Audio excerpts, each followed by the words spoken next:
What's up, everyone? In this video, I'm going to be talking about the number one quotient rule mistake that students make. And I would say probably 90% or more of students make this mistake. So you'll probably make this mistake at least some point in your calculus class. So please be careful to pay attention to that in this video, and hopefully this video will prevent you from never making that mistake again. So the number one mistake is I have the minus sign circled in red here in this formula. And so the number one mistake that students make is that they don't distribute this negative sign when they are using the quotient rule. So I'm going to walk through two examples and show you what I mean by this. And I'm initially going to do the example wrong to show you what the mistake is, and then, see if you can catch the mistake before I go over it. So the first example we're going to do is we're going to try to find the derivative of this function. And so we're going to start with the same process that we did in the last video. So first, just write out what's the function on the top and what's the function on the bottom. So I'm going to start over here and say f of x is equal to x squared plus 2x. So that's my function on the top. And then my function on the bottom, g, is equal to 3x minus 5. And then now we want to find f prime, which is just the derivative of the numerator. So that would be using power rule, that would be 2x plus 2. And then g prime of x is going to be the derivative of the denominator. So that's going to be just 3. And I'm also realizing I kind of used bad form by naming this function f. So let me rename that to h so it's not confusing. Okay, so we have our 4 pieces, and now all we have to do is plug those into the quotient rule formula. I don't have the formula listed here because you should try to have it memorized by now. So if you don't, really try to work on that. So the formula says that first we're just going to write the bottom function normally. So that's going to be our g of x, and our g of x is 3x minus 5. Then we multiply that by the derivative of the top, so that's f prime, so that's 2x plus 2. And then we do a minus, and then we do the top function just written normally, so that's going to be our x squared plus 2x.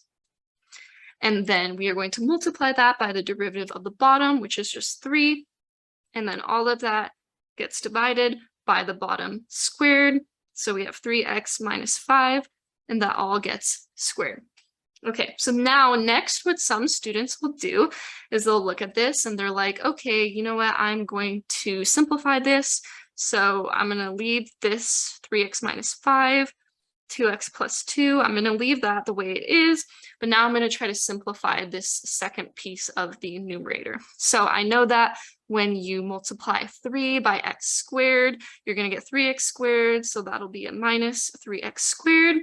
And then when I multiply 3 by 2x, that should be 6x. And then we still have the bottom, which is 3x minus 5 squared. Okay, so hopefully you've caught the mistake by now, but this is not correct. And the reason why is because I did not distribute this negative to everything that it was supposed to be distributed to. Okay, so since this negative is in the front of these parentheses, that means that negative needs to be distributed to everything inside the parentheses. I distributed it to this x squared term, that's how I got the minus 3x squared, but it needs to be distributed to the 2x too. So that means that this value right here should be a minus 6x, okay, not a positive 6x. So you need to be really careful of that when you are doing these problems. So this right here is incorrect. We should instead have a minus 6x, because when you distribute this minus to that 2x, it becomes negative. Okay, so that is our first example of what it means when to not distribute the negative properly. And then we're going to do one more example here.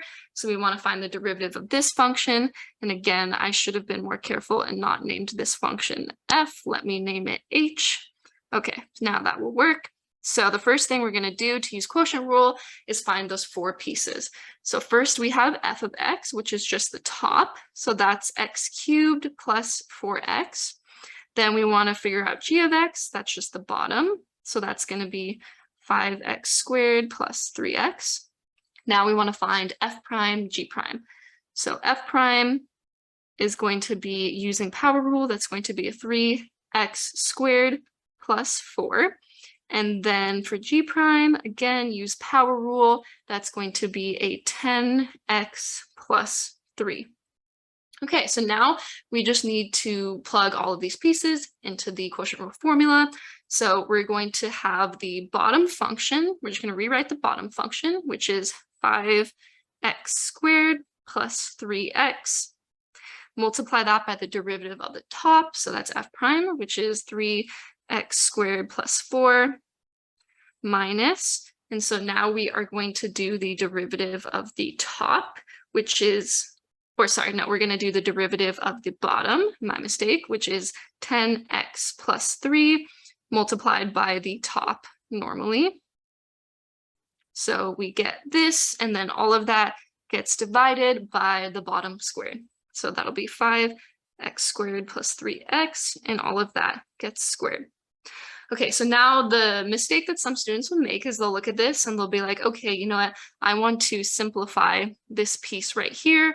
So I am going to use FOIL to expand that out and do all the multiplication. So they'll look at that and they'll be like, okay, 10x times x cubed, that is going to be a 10x to the fourth.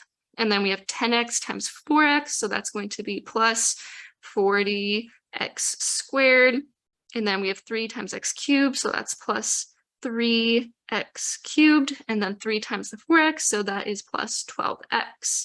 And then I'll just leave what was written previously in this. So I'll just rewrite what I had over here, and then I will put all of that over what I had on the bottom.